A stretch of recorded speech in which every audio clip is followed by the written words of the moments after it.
Good afternoon, everybody. Thank you for joining our webinar. I'm Dan Zinn, the General Counsel of OTC Markets. I'm here with Cass Sanford, our Associate General Counsel, and joined on the line by Gareth Colglazer in our Issuer Compliance Department in Washington. As we see people getting logged in right at the 4:30 mark, we're going to give them a few seconds to get settled. While everyone is doing that, I want to go over a couple of quick housekeeping items. Everyone is in a listen-only mode. So if you have a question, there should be a question tab over on the right-hand side of your screen. You can type it in. We will receive them as soon as you type them in. We're going to hold all the questions and try to answer whatever we can at the end, time permitting. Hopefully the presentation itself answers a decent amount of the questions that you all have. If we don't get to questions, or if we don't get to your specific question, we're happy to reach out to firms after this and in the coming days. This is obviously a one-way webinar, but it's intended to start a two-way conversation. We really do want to hear feedback, not only in the form of questions during the presentation, but questions, concerns, places where you agree, really anything that you find valuable out of this that we can either work into our own response and comment to this, or where we can kind of help people develop their commentary and their compliance policies around it. So with all of that, we'll go over the agenda very quickly, just so people can see what we're going to do. I want to dive into the substance of the amendments to 15c2-11, or the proposed amendments, and then what our high-level response is going to look like. We intend to submit a comment letter over the next day or so that should appear on the SEC website shortly thereafter. And for anybody who's interested, let us know, and we will send you a PDF copy as soon as that's published. Once we go through some of that higher-level information about the amendment itself, we're going to walk through our market structure system, so talking about how we organize the OTC market and the companies on it, with a real focus on our disclosure policies, how we review and designate companies as having current information, how we put companies on the different levels of our market. After that, for those who are participating live, we're going to go to our live website, and I'm going to walk through where you can find certain information on the website, give people an idea of how we organize it, how you can find it for both research and compliance purposes, and then we'll finish up with some next steps and talk timing and where we all go from here. So with that, let's jump into the substance of the presentation. While I'm talking about this for the entire presentation, I'm going to assume that everybody who's participating is pretty familiar with existing 15c2-11. So we're really going to focus on the proposed amendments there too, without giving a ton of background. And even more narrowly than that, we're going to focus a lot on the disclosure-based aspects of this proposal and how that aligns with what we do on a disclosure basis here. There are clearly some other very important components to this rule. They are going to be touched on as you see what our high-level response looks like, and certainly as we file our responses. So if there are questions about that, we're happy to answer. But again, we're going to focus mostly on the disclosure aspect of the rule and what we do. At a very high level, what the SEC's proposed amendments are trying to accomplish is to ensure that if a company does not have current information publicly available, they are no longer eligible to be subject to a quote on a public interdealer quotation system like OTC Link ATS. So that is clearly a drastic change to the existing rule, which permits all of the no information securities on our market and certain shells and others that are going to be impacted by the rule. It's a change more specifically to the piggyback exception to 15c2-11, and you can see on the screen some of the ways in which the proposal would change that exception. But really the big picture is that current information. What we're seeing from the SEC, just both in the proposal language and just in our discussions with them, is that they have a real concern that if a retail investor can see public market maker quotes in a security, particularly a no information security, that gives the investor the impression that there is a real robust market in the security, and therefore makes them more susceptible to fraud. So a lot of what the SEC is focused on from a disclosure standpoint is protecting retail investors from that experience. We don't necessarily see eye to eye on the philosophy behind that, but we are tailoring our comments and our action plan based on that to provide some solutions to how the market can continue to move forward, while also giving effect to the SEC's concerns with respect to retail investors. You see again on the screen some changes that the SEC is proposing to make to the unsolicited quote exception, particularly with respect to insiders and affiliates. They are also introducing the concept of several new exceptions to the rule, one of which is a large filer or a large cap exception, and another would pertain to the underwriter of any underwritten offering and the ability of brokers to quote those securities, or an underwriter in that circumstance to quote the security without any dependence on 15c2-11. We have some commentary with respect to that as well that I'll touch on in a moment. Clearly, one of the big pieces that we're taking from this, and that I think will have a drastic impact on how the industry deals with this rule, is that last bullet point here, that broker-dealers can rely on the determination of a qualified interdealer quotation system. And that's the term they use in this proposed rule, but really we are the only one that meets all of the components there because of the work we do on the issuer side. But that if a broker-dealer can rely on the work we do, we have outlined a pathway for that to lead to significantly increased efficiency for companies that have current information. And we have some thoughts as well on how to handle those companies that would no longer be subject to quotes. So let's talk about our proposal for a little while. Again, we're going to come out in favor of the core tenets of the SEC's proposal. The idea that retail investors can have some degree of protection from companies that have no information or have a long-standing practice of having no information in the market is a reasonable idea. And giving effect to that through recognizing our disclosure standards and the type of work that an interdealer quotation system in our place does is, we believe, the right way to begin this approach. And as we describe everything that we do on the issuer compliance side, you'll get an idea of why we think that lines up well with what the SEC is considering in their proposal.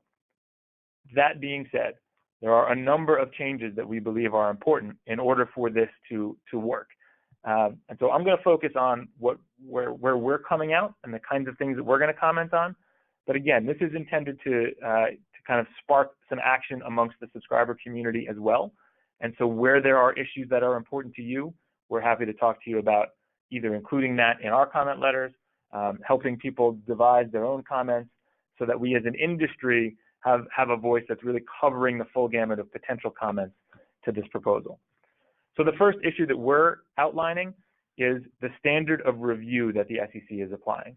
And this is not a new standard with respect to the proposal. This is a standard that existed from the prior version of 211. And what it requires is that a broker-dealer or an interdealer quotation system in this circumstance have a reasonable belief that the information from the company is accurate and from a reliable source.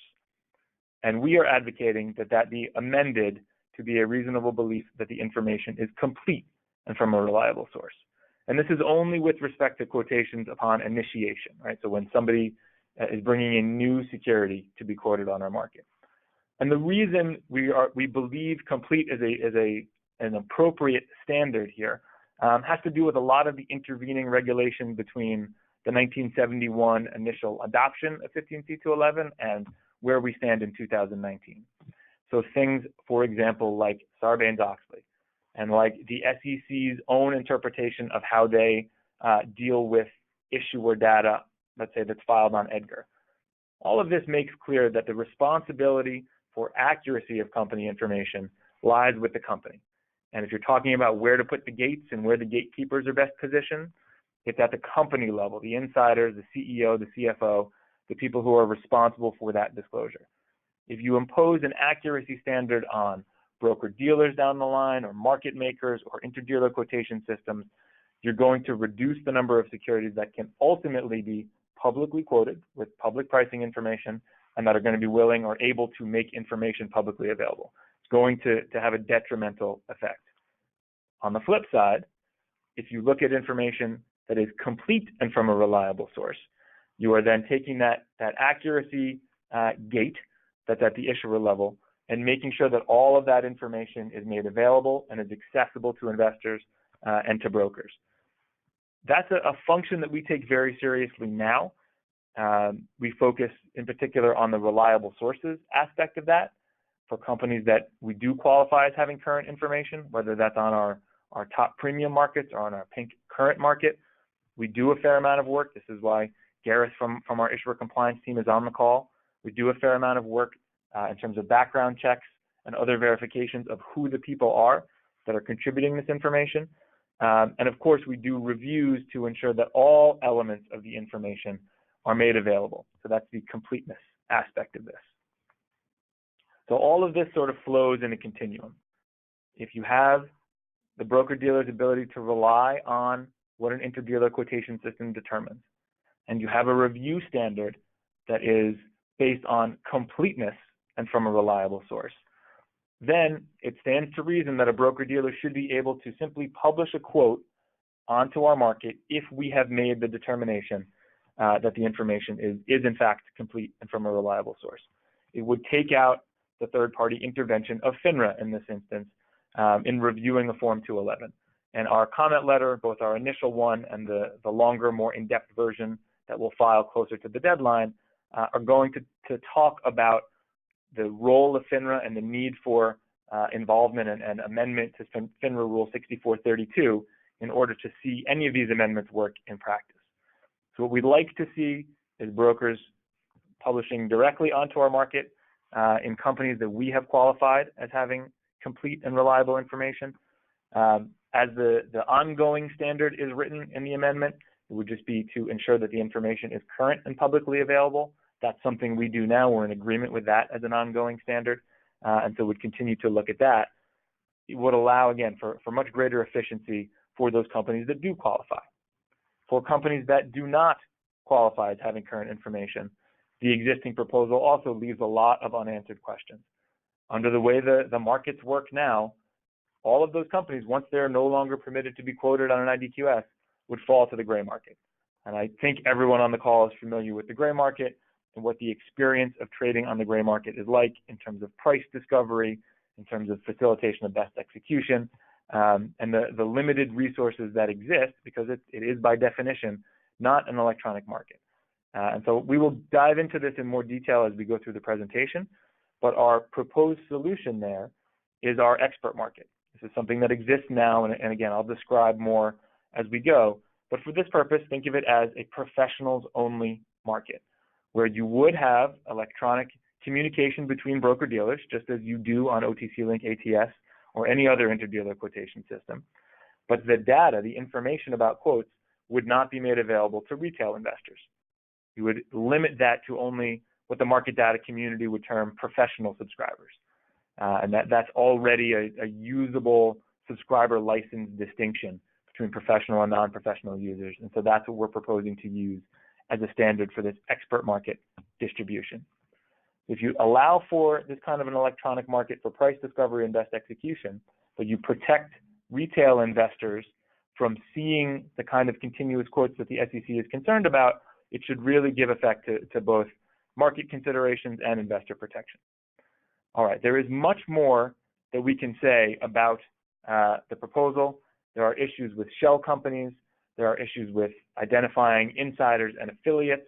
For anybody who has taken a look at the comment file, there are, I believe, over 80, maybe 90 at this point, individual comment letters largely from a professional investor community of, as our CEO likes to say, of the Graham and Dodd school, those that are comfortable interacting with no information securities. They understand the risks involved. They understand how to get information when they need it and where they need it. And those sorts of subscribers, or those sorts of investors, I should say, are very concerned about the proposal and of course, would benefit potentially from the expert market that we're talking about. I'm going to shift gears, mostly in the interest of time, and start to focus on what we do with our market and our market structure. So if you look at the next slide, the OTC market is roughly 10,600 securities at this point, and we tier that market. We split that up into different markets so that you have at the top OTCQX, which is roughly 450 securities. OTCQX, some of the important things to note, we'll go through this in more detail, are that it has current information requirements, so annual filings, quarterly filings, current information filings that are akin to an 8K, and then it has quantitative requirements as well. OTCQB That middle market is roughly 950 companies or securities. Again, there, the requirements for information is that that information be made current. So again, you're talking about annual financials, quarterly reporting for domestic companies. For internationals on both markets, we follow an international reporting standard that I will describe, but the quantitative standards for OTCQB are a little bit lower, and that's why we call it a venture market. It's really intended for venture stage companies. At the bottom, we have what we call the pink market, which we further subdivide into pink current information, pink limited information, and pink no information. There, for pink current information, the disclosure standard that we use aligns with the requirements of 15c2-11, both in its current form and as proposed. As we go on, I'm going to talk more about each of these markets in a little bit more depth. But first, let's think about our disclosure model and kind of how we structured it and why it's set up the way it's set up. Both the OTCQX rules and OTCQB standards, which you can think of as akin to listing rules on an exchange, are publicly available, so everyone can see what it is to be either an OTCQX company or an OTCQB company. We also publish the relevant disclosure guidelines for both OTCQX and OTCQB, as well as our pink market. All of that is publicly available so that everyone is clear on what the requirements are for any company that we've qualified as having current information. The second bullet talks about the disclosure standards that we use. And so you can have clearly SEC reporting, and if you're current in that reporting, you'll meet any of those standards. Regulation A reporting, which is for companies that have done a Tier 2 offering under Regulation A and continue to meet the ongoing requirements there, which are a little bit less than a typical SEC reporting company, but still qualify for this purpose. U.S. bank reporting is for companies, for banks that are current in their reporting to their regulators and make information available on our website for investors. The international reporting standard, and here we reference Rule 12G32B. This is for companies that are listed on a qualified foreign exchange, and under this Rule 12G32B, take all of their home country information, make it available in English so that U.S. investors can access it. And if they do so, they can qualify as current information. The alternative reporting standard, and again, all of these we're going to describe in more detail. The alternative reporting standard is the group of disclosure standards that we have developed, both for OTCQX and OTCQB and for the pink market. That ARS standard is derived at first blush from the requirements of 15c2-11. And we have built onto that significantly. And so the disclosure requirements themselves for OTCQX and OTCQB companies are significantly more robust. For pink companies, we ensure that all of that 15c2-11 information is included. We have wide distribution of our information through our market data channels and on our website. You're all going to get a chance to see exactly how our website works. We also have this robust compliance process that we'll describe in greater detail, where we are going through reviewing applications, reviewing information to make sure that we're categorizing companies appropriately. And you can see on the bottom there some of the statistics around how frequently we remove companies from our premium markets when they are not meeting the required disclosure standards. So we'll talk a little bit more about OTCQX.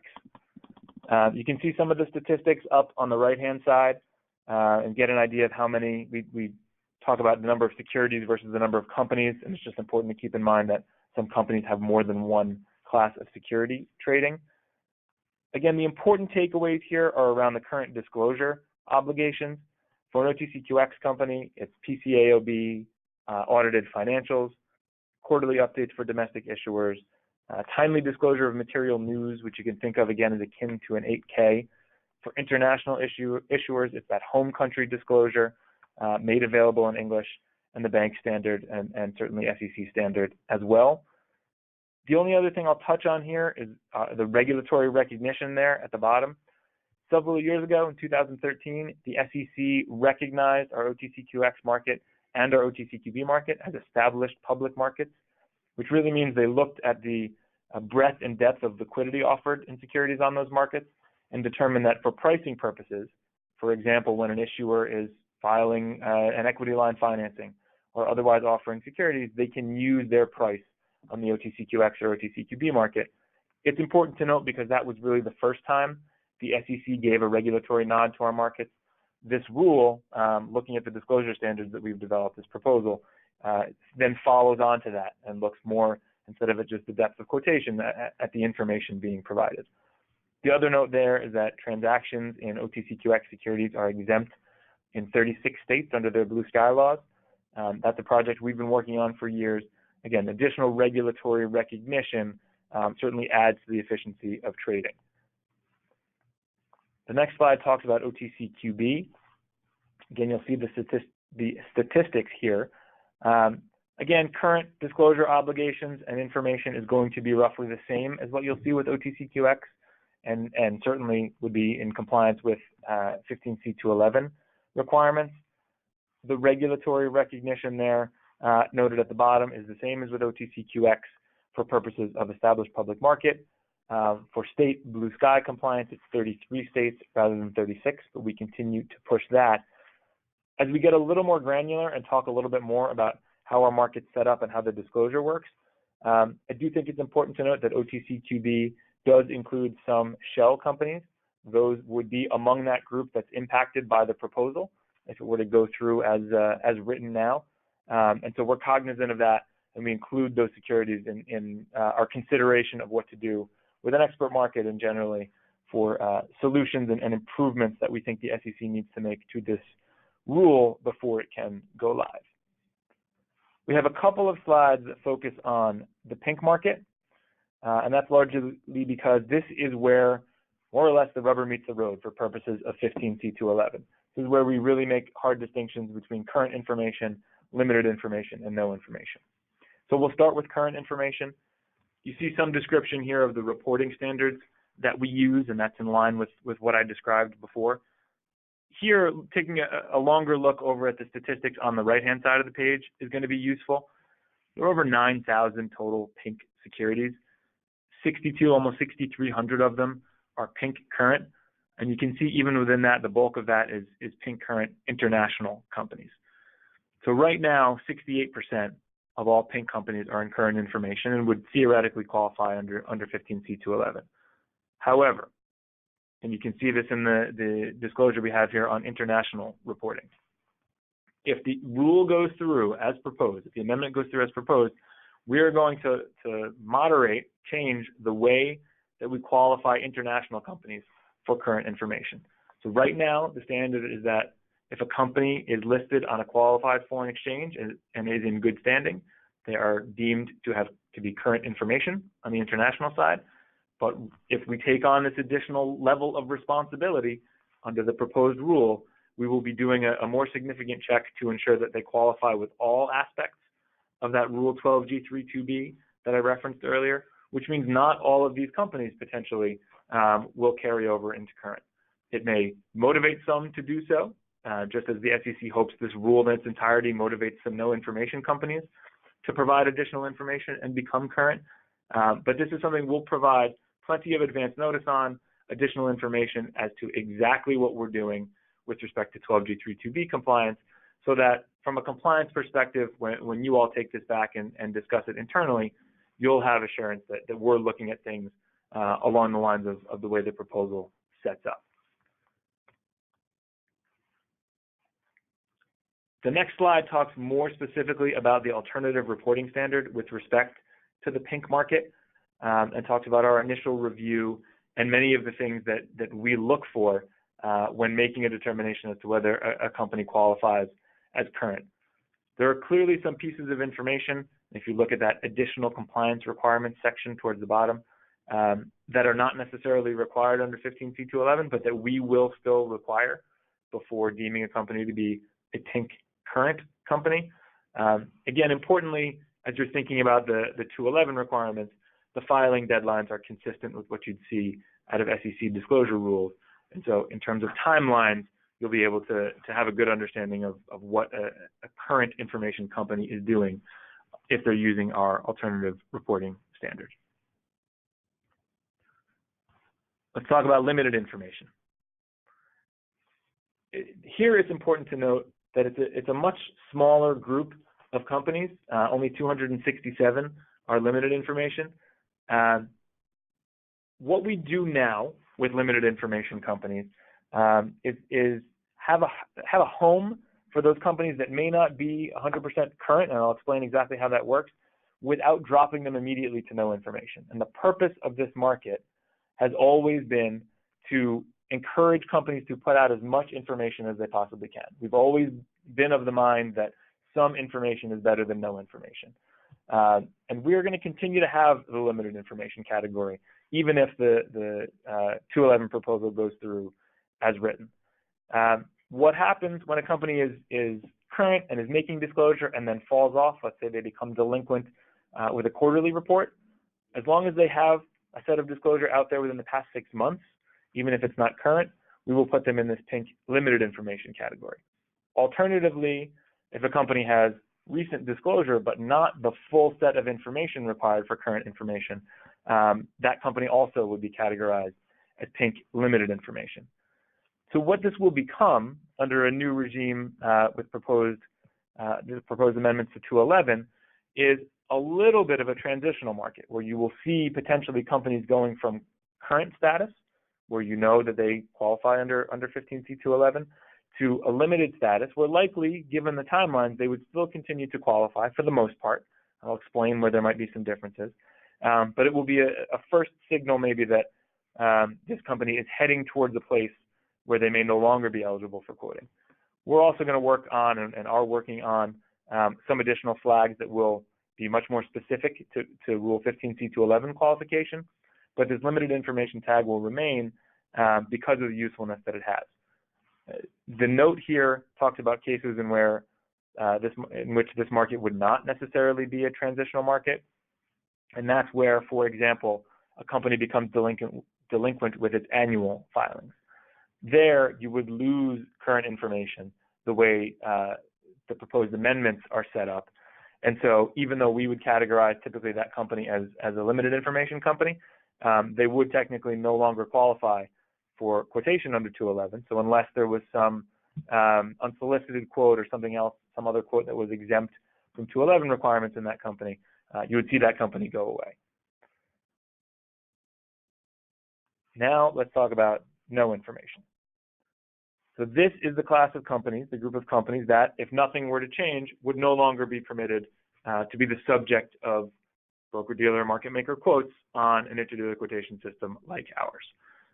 You can see there's 2,625 at this point. Approximately 28% of all of our pink companies are no information. I think in the SEC's proposal, they referenced a rough number somewhere around 3,000 or 3,200 securities. That is inclusive of this group. I think they're looking at shells as well as that group of companies that may no longer be able to be publicly quoted. So this is the group that at first blush we would look at for the expert market. I'm going to get to the expert market in a minute, I promise. But this is probably going to drop off almost all the way in terms of what we publicly disclose because these companies won't be the subject of a quote. But to the extent there are exempt quotes or other circumstances where companies without current information are able to continue to be quoted, you would still see them classified as pink no information. The next slide references the gray market.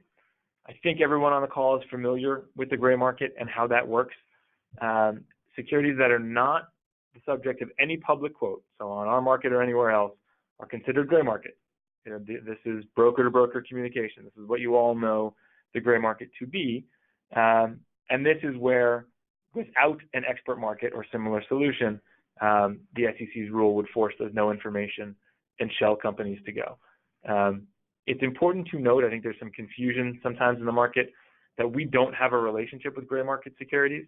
So any pricing information or any information you see at all about these securities is based on all of you and all of our broker-dealer subscribers submitting trade reports to FINRA, and FINRA disseminating that information. We just take FINRA's feed that talks about the sale prices in these securities and make that information available on our website, but we don't interact or work with these companies. Now let's get into the expert market in a little bit more detail. So expert market, as I referenced earlier, is our proposed solution, or one of our several proposed solutions to the problem presented by the inability of market makers to quote no information companies and certain shells. Again, the important takeaway here is that this quotation information is not made available to retail investors. We have an expert market up and running right now. It's roughly 100 or so companies. Generally speaking, they are companies that have had a caveat emptor. They had that skull and crossbones symbol that I'll describe in a minute, maybe because they were the subject of a suspension, but they are now the subject of unsolicited quotes. And we've sort of seeded the expert market with those companies, in part to make sure that we can run an expert market and that professional investors have an appropriate opportunity to use it, and that on the market data side, we can ensure that the data only goes to the appropriate parties. The expert market, however, was developed really for purposes of 15c2-11 in the ways that we've talked about, but also for companies like the example on the slide, the VanEck SolidX Bitcoin Trust, which is a 144A security, where it may not be appropriate or even available to retail investors, but there are some interesting products that could find a home here for the appropriate professional investors. So whether it's a product like that or a more typical pink no info company that is no longer able to be quoted, the expert market would really be a savior market for those kinds of companies and allow people to continue to trade. We would hope and we will advocate for the ability of unsolicited quotes from retail investors to interact with market maker quotes on a market like this, again, so that there's more facilitation of best execution and there's additional price discovery, and the experience for all market participants becomes a lot greater than it would without a solution like this. Let's talk more about the risk flags that we use to sort of help identify certain company attributes. So as we get into more of the website portion of this, I'll go through some of these. I'll highlight a few. You can see things like penny stock exempt, verified profile, transfer agent verified. Those are obviously positive attributes, and those are things we will highlight in OTCQX companies and others that meet those standards. And then there are things like promotion flags, delinquent SEC reporting, obviously the stop sign, the caveat emptor skull and crossbones, and the like. I want to highlight two of these flags just because I think these are the subject of the most questions, both now and with respect to the proposed rule.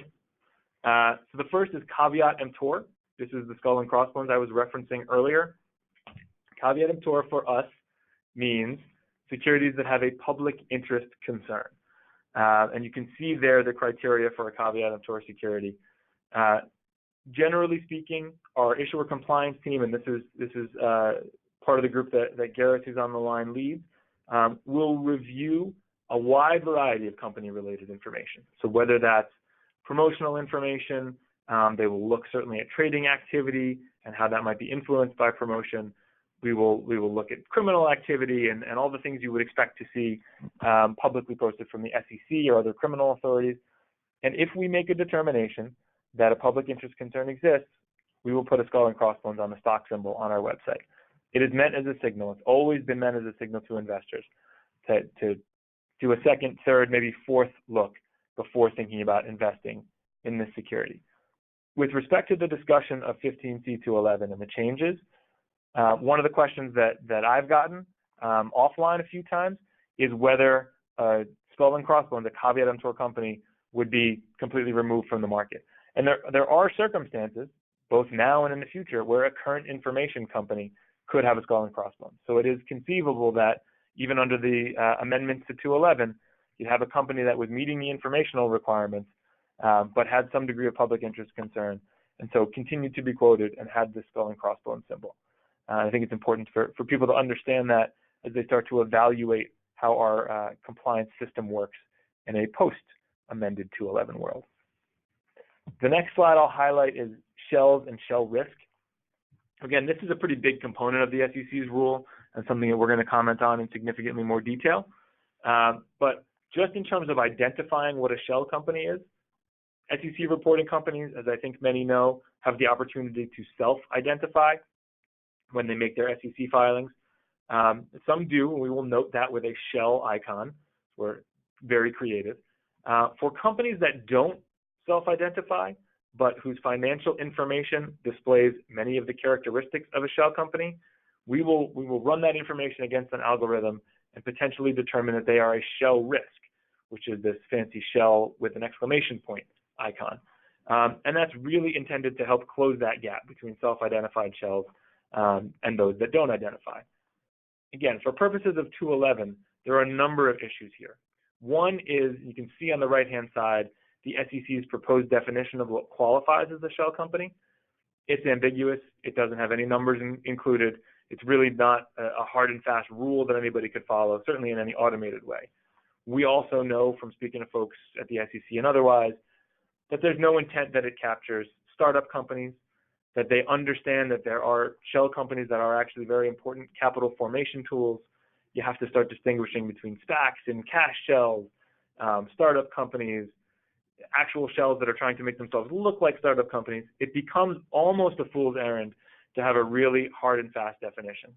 So one of the things that we're going to comment on is the need for such a definition if the SEC wants to treat shell companies as proposed in the rule. And another avenue we're going to discuss is maybe that the SEC's resources and the industry's resources are better spent determining whether and how insiders and affiliates of shell companies should be able to interact in the market. If you're really focused on fraud prevention and you look at the potential risk posed by a shell company, it probably is better to focus on insider and affiliate activity rather than spinning yourself in circles trying to find the perfect definition that captures every shell you want it to and leaves alone those that are legitimate capital raising vehicles or startups. We're now going to move to the portion of the presentation that takes us to the live website. So the next several slides are screenshots that are indicative of what I'm going to go through on the website. So for anybody who's looking at the slides, you'll be able to have a static version of what I'm going through. We're going to go to the website now, and I'll be able to walk everybody through it. I'm going to use, as an example, our security, OTC Markets. We are an OTCQX domestic company that discloses information using the alternative reporting standard. So you'll get an idea of what that looks like. And of course, some of the screenshots talk about some international companies and others. So you'll get a sense of how different information might be displayed. This is our homepage, otcmarkets.com. If you want to look at any company's information, you can go up to that quote box in the upper left-hand corner, type in either the company name or stock symbol. If I don't know our stock symbol by now, I'm in trouble. So I'll type in OTCM, and this takes you to a quote page. Quote page starts with the overview. And where I'm going to direct people is, you can see the stock symbol OTCM, you can see the name of the company, and then right underneath that are 8 different tabs with different pieces of information. That's what I'm going to walk through. And within those tabs is contained everything you'd need to see, all of the disclosure required under 15c2-11. But on the overview tab, you have the last sale price, you have the inside market. This is obviously after hours, so it's not as dynamic as it otherwise would be, but you get an idea of the real-time level 2 quote. There's more of this information as we go, so I won't click on the more tab here. You get a chart that you can adjust based on timelines. You can overlay certain events. And so most of this is trading information that's useful both to investors and traders and certainly to regulators as well. You'll get a little bit of a snippet of the news and the filings and disclosure that the company makes available. But a lot of this is available on future pages as well. So it is a true overview. If you click on the quote tab, you'll have more in-depth quote information. So you see some additional information here at the top. You'll get the full real-time level 2 quote for an OTCQX company. Some additional information regarding the trades, most recent trades, and short interest. I want to note over on the right-hand side the flags that apply to our company, and this is probably true of quite a few domestic OTCQX companies. We have a verified profile, which means this company profile tab that I've just clicked on has been reviewed and verified by company management to be correct. Ours was last done in September of this year. We are penny stock exempt, so this flag means that if If you look at Securities Act Rule 3A51-1, which talks about what a penny stock is and isn't, it's written kind of in the negative, so that everything is a penny stock except for all of these things that aren't, and then the rule spells that out. So if you are exempt from that rule, as OTCQX companies are, then you'll have a penny stock exempt flag.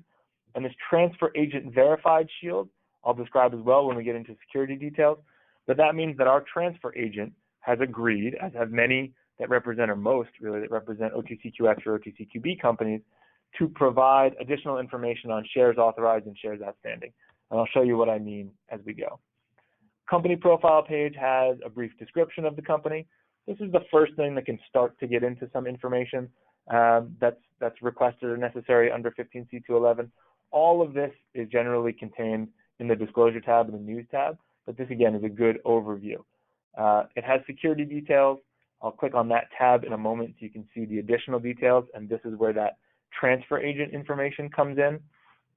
We talk about financial reporting.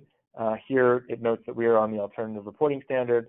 With audited financials, you could click here to see our latest quarterly report. I'll show you how to find that on the disclosure tab as well. It has all the information on our officers and contacts. It's nice to be Z, and they'll always wind up at the end. Has our company directors, our service providers. We're audited by Deloitte. So all this information is available pretty much at a glance. Security details gives you a little bit more in-depth information than what was shown on the prior tab. So here you can see authorized shares, outstanding shares, those held at DTC, and anywhere you see that shield means that number has been provided by, verified by our transfer agent. That has been a really nice project over the past several years. We are almost all the way there with domestic transfer agents, and we're now turning our efforts towards Canadian transfer agents so that we can have all of this verified information there as well. You'll see some additional information about corporate actions, dividends in our case, and can get what you would typically think of as security detailed information. Now to the News tab. The News tab is divided into two sections.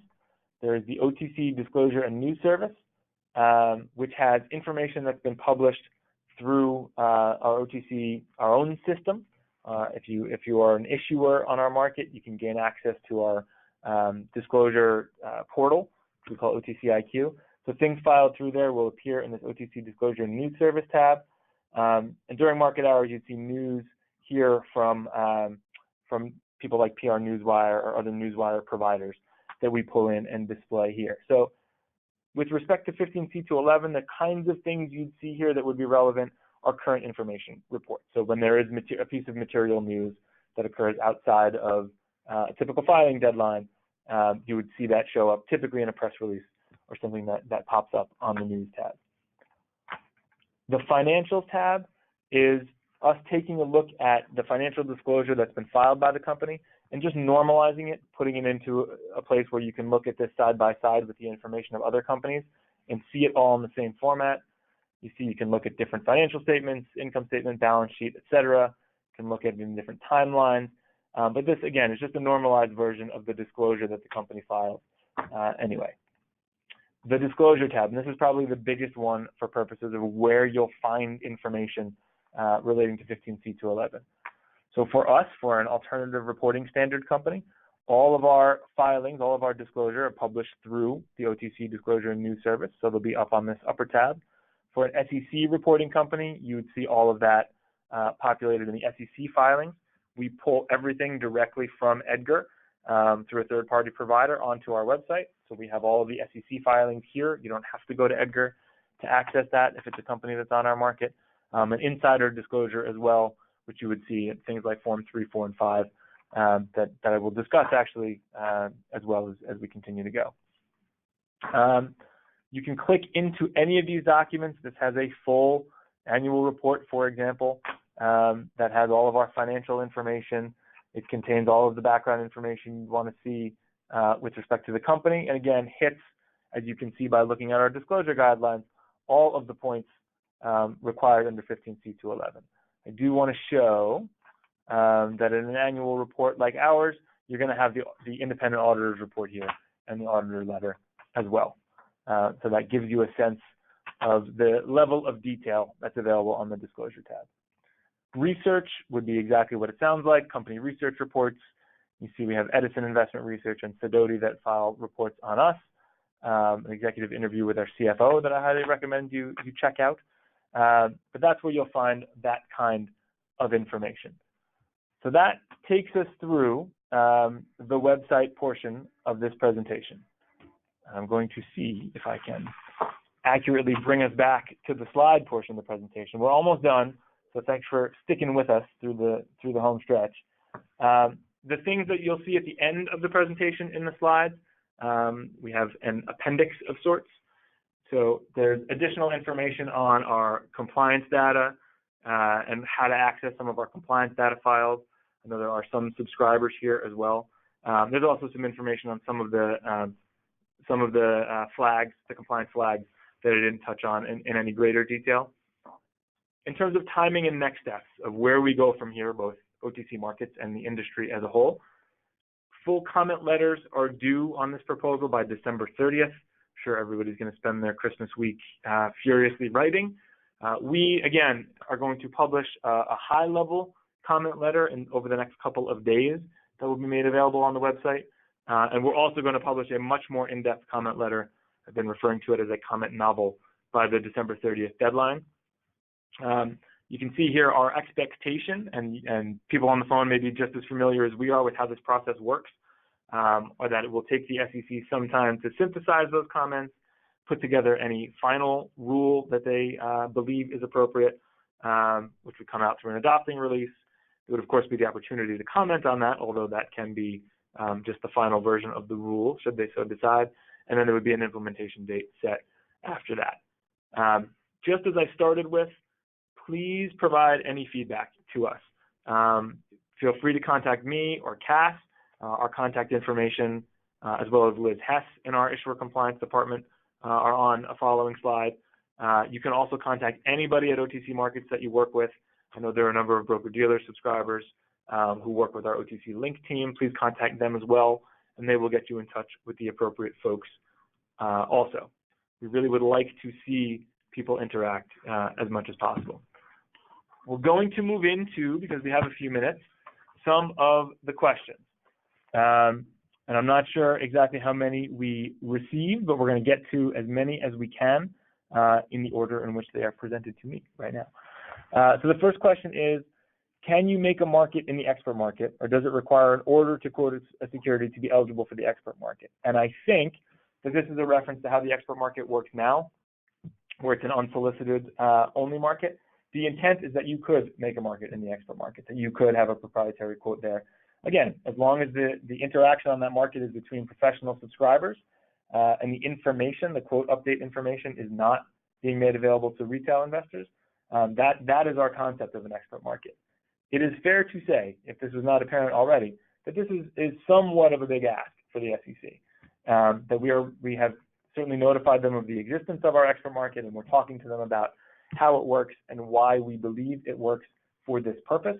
But if we are not able to roll it out or continue to have it out in the way that we do now, we'll adjust accordingly. But we really believe that this is the right solution, and this is the way we're going to continue to pursue our comment letters and our communication with the SEC. The next question is, can we trade private company shares in the expert market like second market?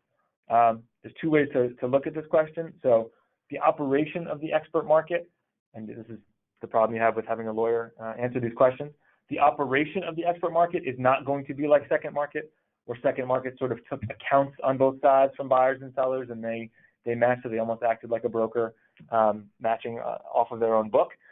It's going to be much more typically like an ATS, like the negotiated model we have now, where broker-dealers would communicate. But with respect to the private company aspect of the question, yes, that's part of the idea, that there's a certain group of shares that SolidX Bitcoin Trust that I referenced earlier is a good example of that, where we think the expert market may be an appropriate either starting point or potentially just home for different types of products than you would typically see on the publicly quoted market, and so certain private company shares would certainly qualify there. The third question: if an IBQS is permitted to file 211s with FINRA, so that would be us filing directly with FINRA, would other IDQSs be able to piggyback onto that? Or would the filing IDQS have an essential monopoly on it? I won't even use the word listing that was used in the question, because we don't call it a listing here because we're not an exchange, but it is akin to that if you're thinking about how this works. So our concept is that similar to how, let's say, piggyback works now, right? If a broker-dealer is doing all the work to make a filing and putting through a 211, they have a certain period of time where they are the only ones permitted to quote.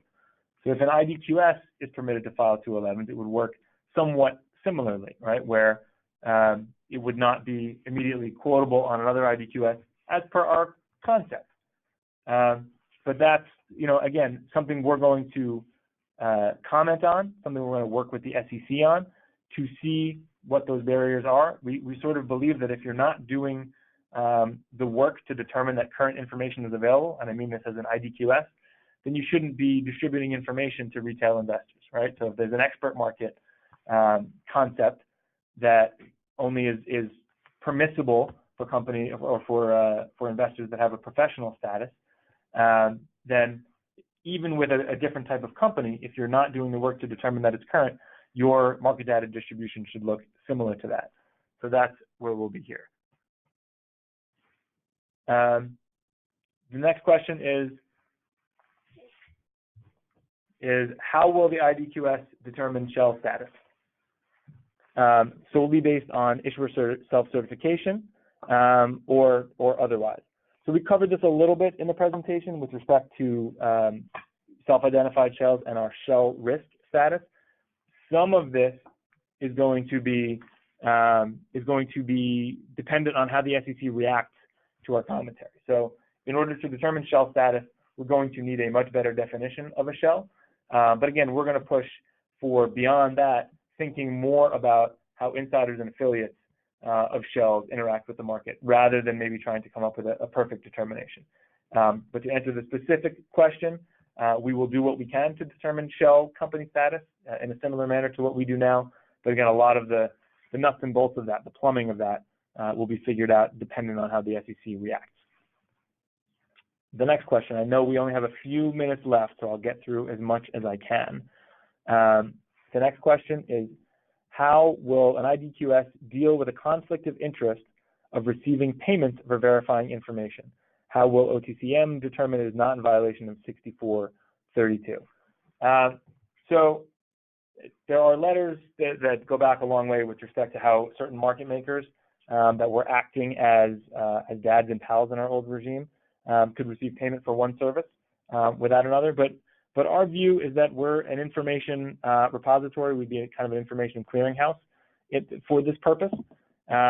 So it's not a payment for categorizing somebody as current. It's a payment for the work that we do in doing this review to begin with, right? That's how our system works.